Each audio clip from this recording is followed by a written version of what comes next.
नमस्कार मंडळी, मी मनीषा स्वाद मराठी चॅनलवर आपल्या सर्वांचं खूप खूप स्वागत करते। आता आपल्या जवळ येत आहे एकादशी। तर एकादशीसाठी आपण आज काय ते स्पेशल बनवणार आहोत। साबुदाणा खिचडी, वरईचे भात, तांदळाचे भात वगैरे तर आपण नेहमीच बनवतो। आपण जर आज ही हटके रेसिपी बनवणार आहोत। तर आज आपण बनवणार आहोत एकादशी स्पेशल खीर। तर बघूया आजच्या रेसिपीला आपल्याला लागणारे साहित्य। आजच्या रेसिपीला आपल्याला लागणार आहे इथे दूध घेतलंय मी। हे दूध गरम करून ठेवलेले आहे। इथे रताळे घेतलेले आहेत। तर आज आपण रताळ्याच्यासाठी घेतलेले की आपण रताळ्याची उपवासाची खीर बनवणार आहोत। इथे जायफळ पावडर घेतलेली आहे, वेलची पावडर घेतलेली आहे, तूप घेतले आहे मी, साखर घेतलेली आहे, इथे काजू, बदाम आणि मनुके घेतलेले आहेत मी। ड्रायफ्रुट्स तुम्ही तुमच्या मर्जीनुसार घेऊ शकता। तर चला आता कृतीला सुरुवात करूया। सर्वात प्रथम आपल्याला हे जे काजू बदाम घेतलेले आहेत आपण ते कट करून घ्यायचे आहेत अशा पद्धतीने।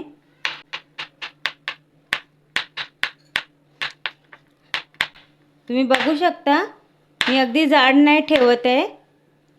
आपण नॉर्मल खिरीला करतो त्या पद्धतीनेच कट करायचे आहेत आपल्याला। इथे पाहू शकता इथे आपले ड्रायफ्रुट्स कट करून झालेले आहेत। हे आपले ड्रायफ्रूट कट करून बाजूला ठेवलेले आहेत। आता आपल्याला रताळ्याची साल काढून त्याला किसून घ्यायचं आहे। तर आता आपण रताळ्याची साल काढून घेऊयात संपूर्ण अशा पद्धतीने।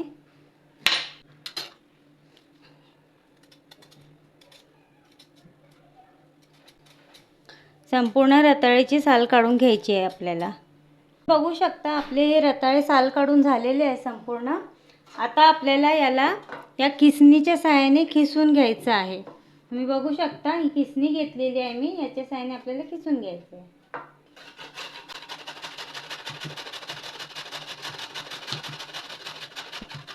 तुम्ही बघू शकता इथे आपले सर्व रताळे किसून झालेले आहेत। आता आपण ह्याला बाजूला ठेवूया। इथे आपण गॅस ऑन करूया आणि याच्यावर हा टोप तापत ठेवूया। इथे आपला टोप गरम झालेला आहे। आता याच्यात आपल्याला हे तूप आहे ना ते टाकायचं आहे संपूर्ण। हा एक मोठा चमचा तूप आहे आणि हे तूप खूप छान आहे। हे आपलं घरगुती तूप आहे। या तुपाची रेसिपी तुम्हाला पाहिजे असेल तर तुम्ही मला नक्की कमेंट करू शकता। मी तुम्हाला याची रेसिपी ची लिंक पाठवून देईन।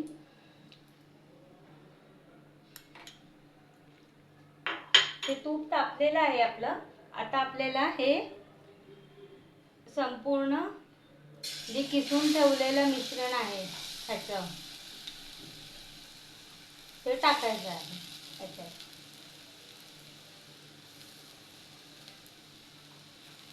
आणि याला छान भाजून घ्यायचं आहे।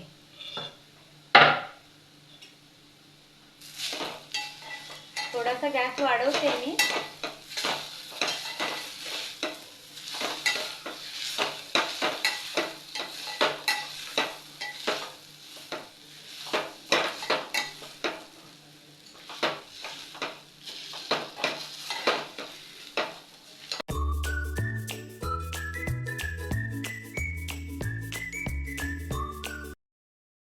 तुम्ही पाहू शकता रताळ्याचा जो खीस आहे त्याचा कलर आता थोडा चेंज झालेला आहे। आता आपल्याला याच्यात दूध टाकायचं आहे। संपूर्ण दूध आपल्याला याच्यात टाकायचं आहे।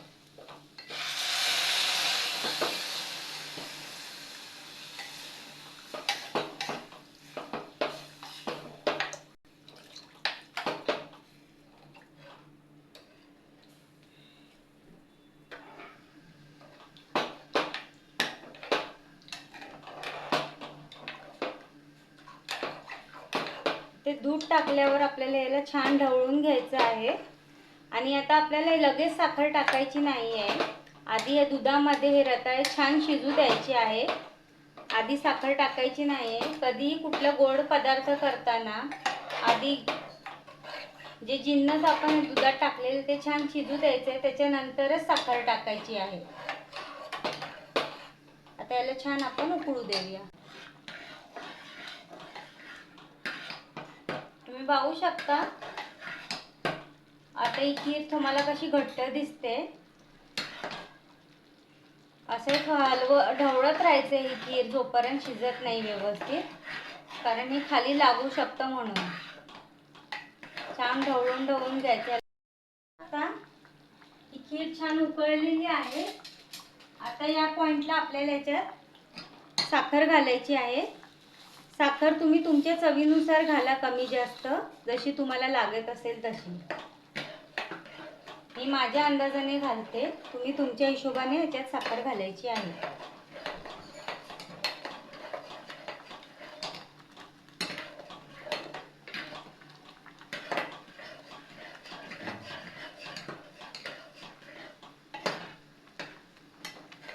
पॉइंटला आपल्याला याच्यात हे जे काजू बदाम मनुके घेतलेले आहेत ना मगाशी, ते या खिरीत टाकायचे आहे. असे छान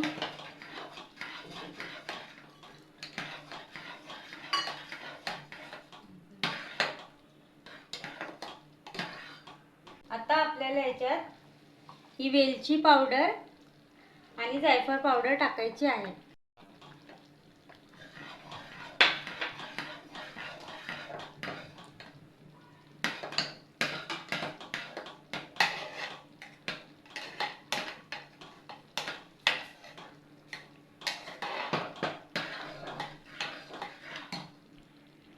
याच्यात आता वेलची पावडर जायफळ पावडर सगळं टाकून झालेले आहे. ही आपली खीरही रेडी झालेली आहे.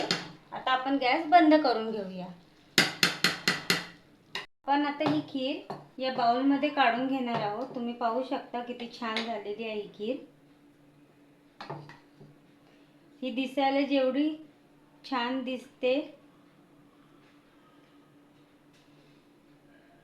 तेवढीच खायलाही चविष्ट आहे ही, आणि पौष्टिक पण भरपूर आहे.